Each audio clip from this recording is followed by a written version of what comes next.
Hello girls, based on your request, I'm going to post videos of me explaining the lessons. You feel that this is, or most of you have told me that this is better than just recording Zoom sessions and posting them.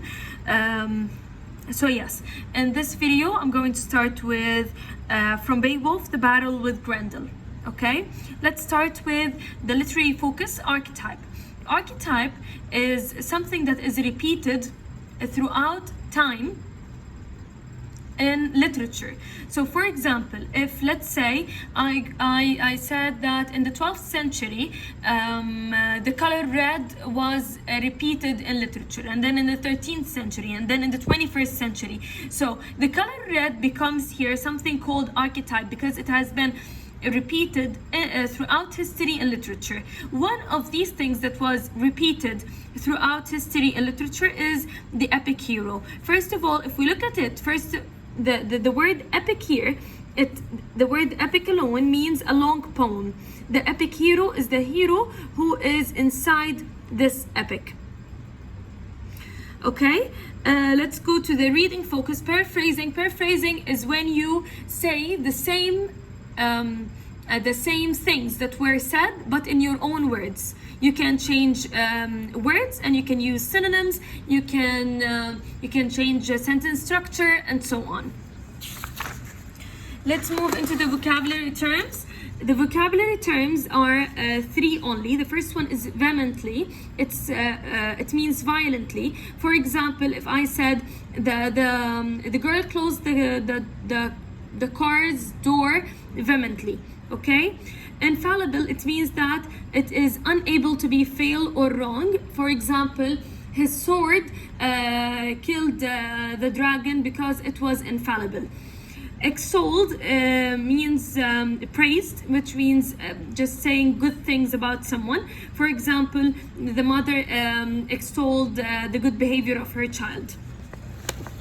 Let's now start with the real thing, the battle with Grendel. First of all, we've got certain characters that we need to highlight. There is someone called King Hrothgar. King Hrothgar is the king of the Geats. Sorry, he's the king of the Danes. He's the ruler of the Danes. Now, there is someone who is called Beowulf. Beowulf is a very strong warrior. He is a Thane on the Geatland. He moves into, he comes from the Geatland to the Danes in order to help them because there was a monster called Grendel who is attacking them and who is killing them and so on. Let's start reading, and then we're going to stop and explain.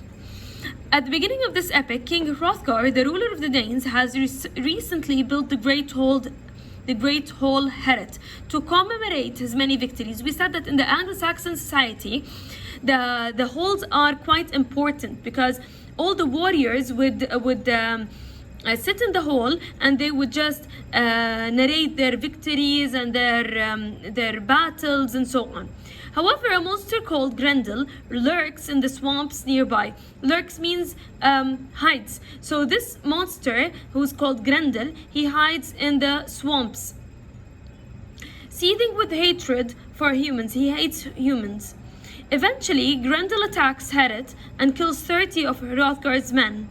This marks the beginning of Grendel's reign of terror over the Danes, which lasts for 12 years. So for 12 consecutive years, Grendel would come and go to Heret, and he would kill people there.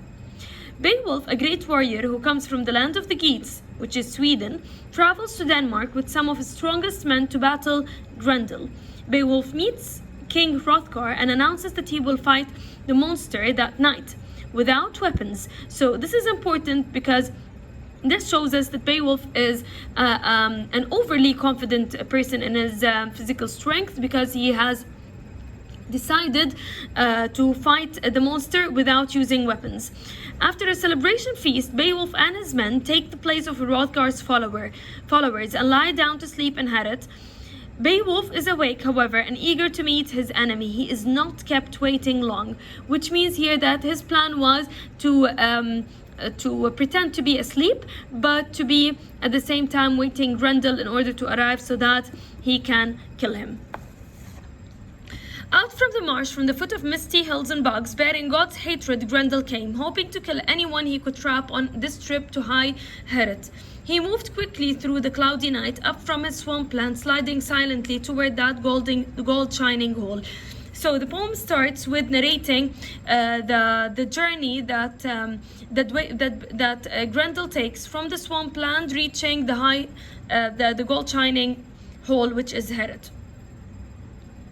He had visited Hrothgar's home before. Hrothgar's home here, it means as well Herit. Knew the way, but never before nor after that night found Herit defended so firmly, his reception so harsh. His reception so harsh, but never before nor after that night found Herit defended so firmly, his reception so harsh, is a foreshadowing that his reception is going to be very harsh. It's not going to be normal. Something wrong, something different is going to take place this time. He journeyed forever joyless, straight to the door, then snapped it open, tore its iron fasteners with a touch. So first of all, he had reached the door, which he snapped it open, and then he tore its fastener, which is the handle, and rushed angrily over the threshold. He strode quickly. Threshold means entrance. He strode quickly across the inlaid floor, snarling and fierce. His eyes gleamed in the darkness, burned with a gruesome light. Then he stopped, seeing the hall crowded with sleeping warriors. So he came in, he looked, and then he saw that it was stuffed with warriors, sleeping warriors. He relished the sight. His heart laughed, and he relished the sight. He loved what he just saw. Intended to tear life from those bodies by morning, the monster's mind was hot with the thought of food, and the feasting his belly would soon know. So he was hungry, and he was eager to start eating. But fate that night intended Grendel to gnaw the broken bones of his last human supper. This shows us, his last human supper shows us that it's a foreshadowing that he's gonna die. Human eyes were watching his evil steps, waiting to see his swift heart close. Grendel snatched at the first gate he came to, ripped him apart, cut his body to bits with powerful jaws, drank the blood from his veins, and bolted him down, hands and feet. So this part here shows us what Grendel has done to the man, which is he ripped him apart. He ate his body. He drank his blood. Yeah, and Grendel's great teeth came together, snapping life shut. So he's dead. The man is dead. Then he stepped to another still body, clutched at Beowulf with his claws. That still body now is Beowulf. Clutched at Beowulf with his claws, grasped a strong-hearted wakeful sleeper. He's called a wakeful sleeper because Beowulf was not really asleep. He was pretending to be asleep. He's called strong-hearted because he is a strong person, and was instantly seized himself. So instead of Grendel attacking Beowulf, it was Beowulf now who is attacking Grendel as well. Claws bent back as Beowulf leaned up on one arm. The shepherd of evil, guardian of crime, of course, the shepherd of evil and guardian of crime, we mean here, they refer back to Grendel. We said that all the adjectives that are used and they infer something negative are and they go back to they refer to Grendel, and all the positive ones refer back to Beowulf. The shepherd of evil, guardian of crime, knew at once that nowhere on earth had he met a man whose hands were harder. So he instantly, from his grip, he knew that Beowulf is different, and that he's not as weak as the other men he has killed before. His mind was flooded with fear. Now, this is important to know that Grendel has felt afraid upon Beowulf seizing him. But nothing could take his talons and himself from that tight, hard grip. He wanted to get out, to escape, but he couldn't. Grendel's one thought was to run from Beowulf, flee back to his marsh and hide there. This was a different Herit than the hole he had emptied, but Hyglaic's follower remembered his final boost, and standing erect, stopped the monster's flight, fastened those claws in his fists till they cracked, clutched clutched Grendel closer. So Grendel wanted to escape, but he couldn't. And to him, this hole is different. Heret now is different than the one he had came into before, and he had killed its men. Now it is defended, not like before. Beowulf tried to stop Grendel from escaping and fleeing back to his marsh, and by holding his fist and cracking them, he broke his fist. The infamous killer fought for his freedom. The infamous killer, of course, refers to Grendel. Wanting no flesh but retreat. Flesh means the human meat. So now he does not care about eating, he just wants to escape. Desiring nothing but escape, his clothes had been caught, he was trapped. The trip to Heret was a miserable journey for the writhing monster. The high hall rang, its roof boards swayed, and Danes shook with terror. Now, everything, because this is a supernatural battle between a monster and an epic hero who is in this case Beowulf. So we expect that for the effects, for the sensory effects, like the ground is shivering, the roof boards are swaying, and so on. The battle swept, angry and wild. Heret trembled, so we said it was trembling, it was moving, it was shivering. Wonderfully built to withstand the blows, the struggling great bodies beating at its beautiful walls. So the bodies of Beowulf and Grendel were beating at its beautiful walls. Shaped and fastened with iron, inside and out, artfully worked. So it was one of the elements that make up Heret is iron, and it was done from inside and outside. The building stood firm. So even though they were fighting, the building did not fall, it just trembled. Its benches rattled, fell to the floor, gold-covered boards gratting as Grendel and Beowulf battled across them. Hrothgar's wise men had fashioned Heret to stand forever. So the Hrothgar is the king, of course. His men, when they were building Heret, they wanted to stand forever, and they thought before that it was only fire that can shatter this place. It's only fire that can destroy this place, because they did not suspect that there is a monster called Grendel who's going to fight Beowulf in the hall. Swallow in hot flames such splendor of ivory, iron, and wood. So the three elements that make up Heret are ivory, iron, and wood. And ivory is material that is bought from Africa, from the elephants in Africa. Suddenly the sounds changed. The Danes started in new terror, cowering in their beds as the terrible screams of Almighty's enemy sang in the darkness. Now, the Danes, they were surprised and they were very afraid when they heard Almighty's enemy. Of course, it's Grendel. Almighty here means God's. God's enemy is Grendel. In the darkness, the horrible shrieks of pain and defeat. So, from here we know that he is defeated finally, and he feels pain. The tears torn out of Grendel's stout throat, held captive, caught in the arms of him who of all men on earth was the strongest. So he was caught by Beowulf.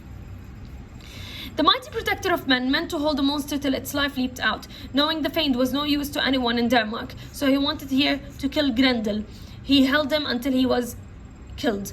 All of Beowulf's band had jumped from their beds, ancestral swords raised and ready, determined to protect their prince if they could. So Beowulf's followers and the soldier or the warriors, they wanted to protect Beowulf using the swords, but their courage was great, but all wasted. They could hack at Grendel from every side, trying to open a path for his evil soul, but their points could not hurt him. The sharpest and hardest iron could not scratch at his skin, for the sin-stained demon had bewitched all man's weapons, laid spells that blunted every mortal man's blade. So no matter how much they tried, the weapons could not do anything to Grendel, because he had put a spell on all the the weapons of humans, so that they cannot attack him or they cannot affect him. And yet his time had came, his days were over, his death near. Down to hell he would go, swept, groaning, and helpless. This as well, these three lines as well, are foreshadowing that he is going to die. No matter what, regardless the spell he has put, he's going to die. Swept, groaning, and helpless to the waiting hands of still worse fiends.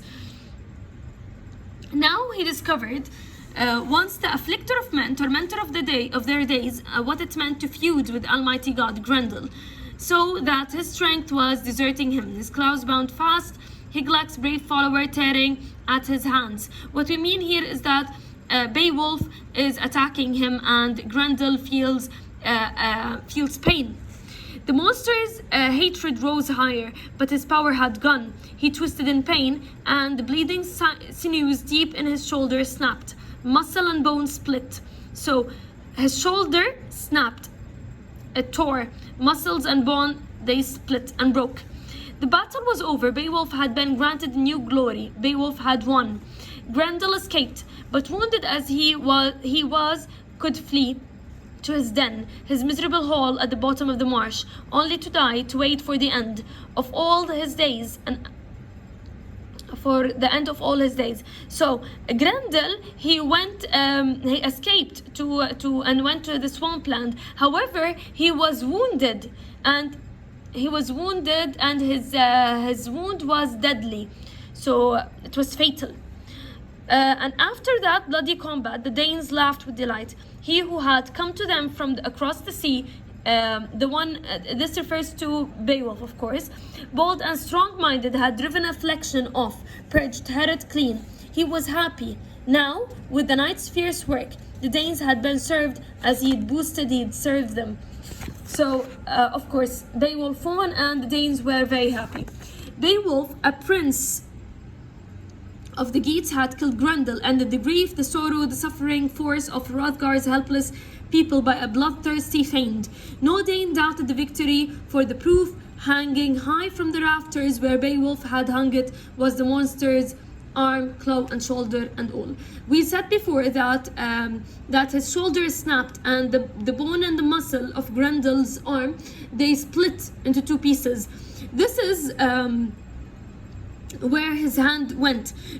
Beowulf hung Grendel's arm, shoulder, and hand and claw in Herod, as a proof of him winning the battle. And then in the morning, crowds surrounded Herod, warriors coming to the hall from faraway lands, princes and leaders of men hurrying to behold the monster's great staggering tracks. So everyone from all over the planet came to congratulate the Danes and Beowulf. They gaped with no sense of sorrow, felt no regret for his suffering when tracing his bloody footprints. So everyone now went to in search of Grendel. They wanted to see how was his ending, and when they traced his bloody footprints, remember that when he escaped Herod, he was bleeding. So when they went tracing his footprints, they found that he was in the lake. He has died in the lake. The water was bloody, steaming and boiling, and horrible pounding waves. So this is the state that they have found the lake in. It was bloody and it was steaming and boiling. Heat sucked from his magic veins, but the swirling surf had covered his death, hidden deep in the murky darkness, his miserable end, as hell opened to receive him. Then old and young rejoiced, turned back from the happy pilgrimage, mounted their hard-hoofed horses, high-spirited stallions, and rode them slowly toward Herod again, retelling Beowulf's bravery as they jogged along, and over they swore that nowhere on earth, or under the spreading sky, or between the seas, neither south, neither north, was there a warrior worthier to rule over men. But no one meant Beowulf's praise to belittle Hrothgar, their king and gracious king, their kind and gracious king. So what we mean here is that everyone praised Beowulf. They all thanked him for whatever he has done, and everyone saw that Beowulf is ready to be a king. He worths that place in their society. However, now Hrothgar is the king, but they said that since in the Anglo-Saxon society they're very loyal to their kings, they said no matter what, we love our king because he's kind and he's gracious. After celebrating Grendel's death, Hrothgar and his men sleep in Heret. Grendel's mother arrives and kills Hrothgar's best warrior in revenge for her son's death. So now, the next Moser who comes, the second one is Grendel's mother. Hrothgar, Beowulf, and their men find Grendel's mother lair in a strange lake, wearing armor and carrying a sword. So the mother here, Grendel's mother, was ready to have a fight.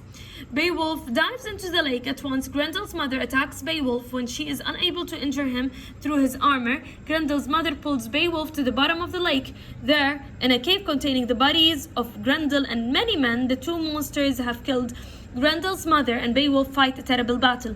Grendel's mother and Beowulf fight the battle inside the lake, next to a cave that contains the body of Grendel and other men. At first, Grendel's mother has the upper hand. At first, Grendel's mother was the stronger, but Beowulf's armor protects him from the blows that would otherwise kill him. When Beowulf realizes that his sword cannot hurt his opponent, he throws it down, taking one of Grendel's mother's swords. So because his sword was doing nothing, he took one of the swords of Grendel's mother, a mighty weapon. He cuts off her head. When he comes upon the corpse of Grendel, he saw the body of Grendel. So he takes the head and he goes back to Heret and gives it back to Hrothgar. And by this, the first part of Beowulf is over.